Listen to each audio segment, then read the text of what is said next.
So, you're thinking about building poison in Oathbreaker, huh? Well, I feel sorry for your friends, but I'm here to help you out with that. Today we're going to be going through the poison archetype in Oathbreaker. We're going to talk about what the best planeswalkers are for this, as well as a few fringe options, stuff that's not really designed for poison but can be used as such. Then we'll go over some of the best signature spell options for poison.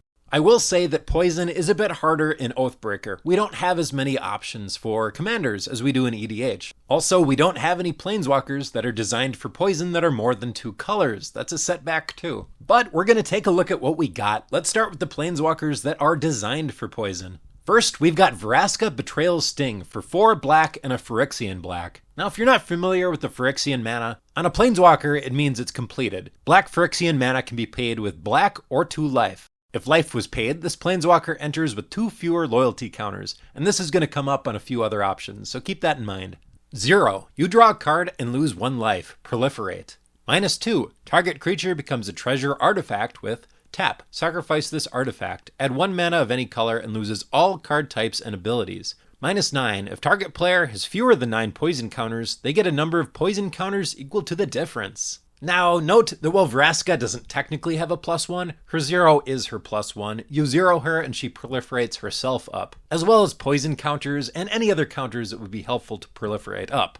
When you're going for that poison win, proliferating every turn is very strong. If you can get a poison counter on all your opponents, then every turn you proliferate it up and up and up. Oh yeah, I like that. The -9 is great too, but note that it only does it to target player. And this is a multiplayer format, so maybe that's not as good as it sounds initially. It also doesn't straight kill them, but I'm not saying it's bad, it's still pretty darn good. Actually, I would say this is the strongest planeswalker for poison if we're just looking at planeswalker abilities. The problem with her is that she's monocolored, and you're going to be so restricted in deck building with only 1 color. I'm not saying don't build her. Absolutely, if you want to, build her. If I was building poison, I would probably pick her, but being monocolored is a huge drawback. Next up, we've got a Johnny Sleeper agent for 1 green, then a green-white Phyrexian hybrid, and a white. +1, reveal the top card of your library. If it's a creature or planeswalker card, put it into your hand. Otherwise, you may put it on the bottom of your library. -3, distribute 3 +1/+1 counters among up to 3 target creatures. They gain vigilance until end of turn.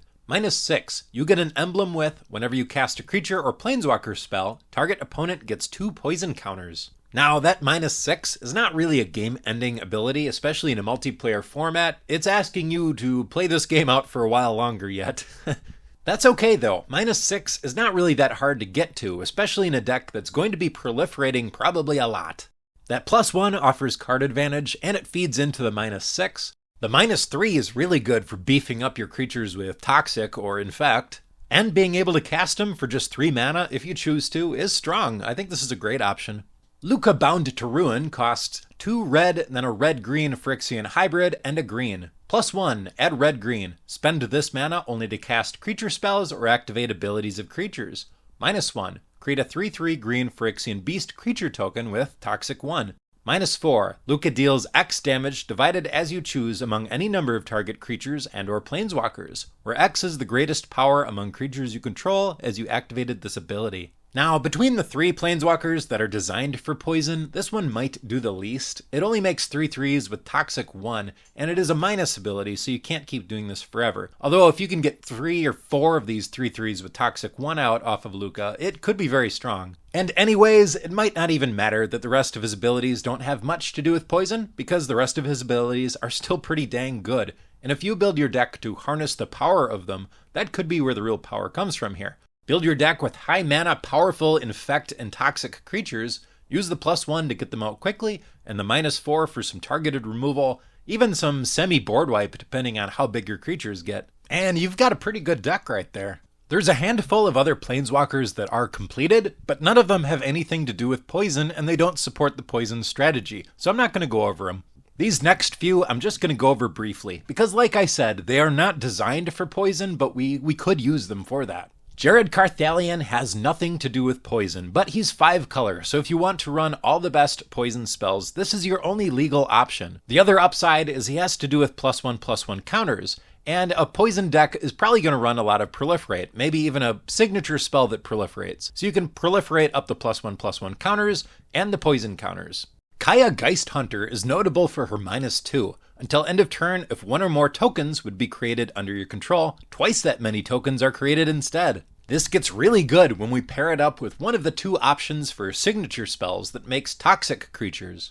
Venser is notable for his -1. Creatures are unblockable this turn, a great way to get in the toxic and infect damage. Luca Coppercoat can cheat out Blightsteel Colossus, an 11/11 infect trampling indestructible creature. Luca's -2 says, exile target creature you control, then reveal cards from the top of your library until you reveal a creature card with higher converted mana cost. Put that card onto the battlefield and the rest on the bottom of your library in a random order. The deck would have to be built in a very specific way so that the only thing you are ever getting off the -2 is the Blightsteel Colossus. I'd say haste enablers are very important in this deck too, to get Blightsteel swinging ASAP.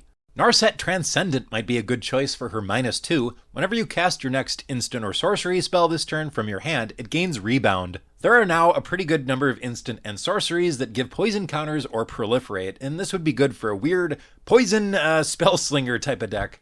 Oko the Trickster is unfortunately 6 mana, but surprisingly synergistic. +1, put 2 +1/+1 counters on up to one target creature you control. Great for proliferate strategies. 0, until end of turn, Oko becomes a copy of target creature you control. Prevent all damage that will be dealt to him this turn, so you can make him a copy of your most threatening creature with Infect or Toxic and swing with him. -7, until end of turn, each creature you control has base power and toughness 10/10 and gains Trample. This makes your Infect creatures really good, and it helps your Toxic creatures get in too. And last, any Planeswalker that makes your creatures bigger would be good too, but of them I think Domri Anarch Bolas is probably the best. Creatures you control get +1/+0. He also adds mana and makes target creatures you control fight target creatures you don't control. Now fighting an Infect is especially nice, because when your Infect creature deals damage to a creature, it deals it in the form of not Wither, but -1/-1 counters.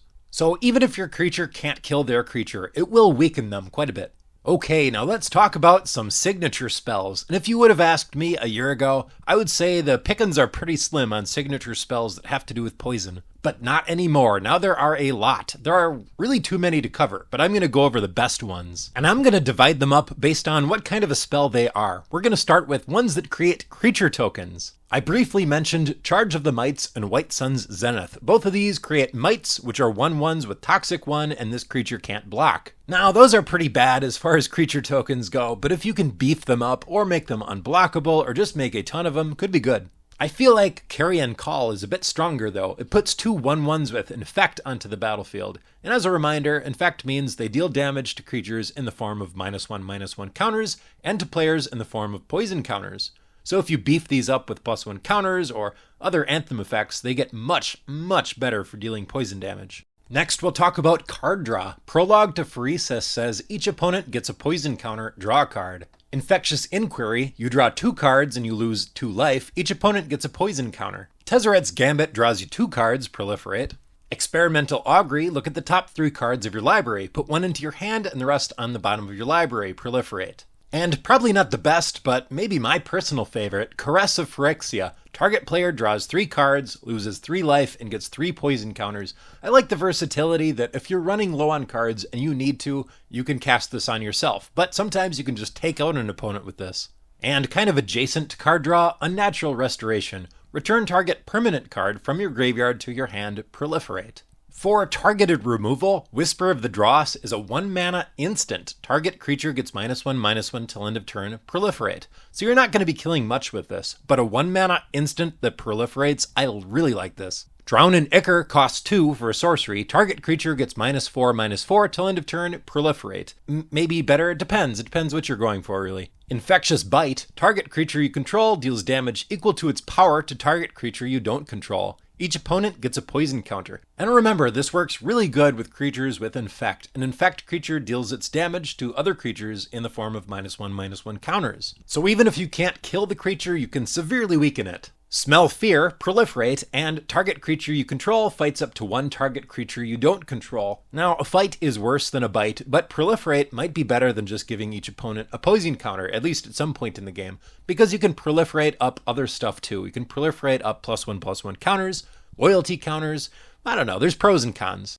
Vraska's Fall, each opponent sacks a creature or a planeswalker and gets a poison counter, so it's not targeted removal, it's worse in that way, but it does get rid of a lot of stuff. Phyresis Outbreak, each opponent gets a poison counter, then each creature your opponents control get -1/-1 until end of turn for each poison counter its controller has. Holy cow, it's a one-sided board wipe late in the game, very nice. For a signature spell that ramps, we could go Thirsting Roots. Well, it's not really ramp, but choose one. Search your library for a basic land card, reveal it, put it in your hand, then shuffle, or Proliferate. The strength here is that it's a 1-mana Proliferate spell. Expand the Sphere costs 4. Look at the top 6 cards of your library, put up to 2 land cards from among them onto the battlefield tapped, and the rest on the bottom of your library in a random order. If you put fewer than 2 lands onto the battlefield this way, proliferate a number of times equal to the difference. So you could just proliferate twice for this if you don't need the lands anymore.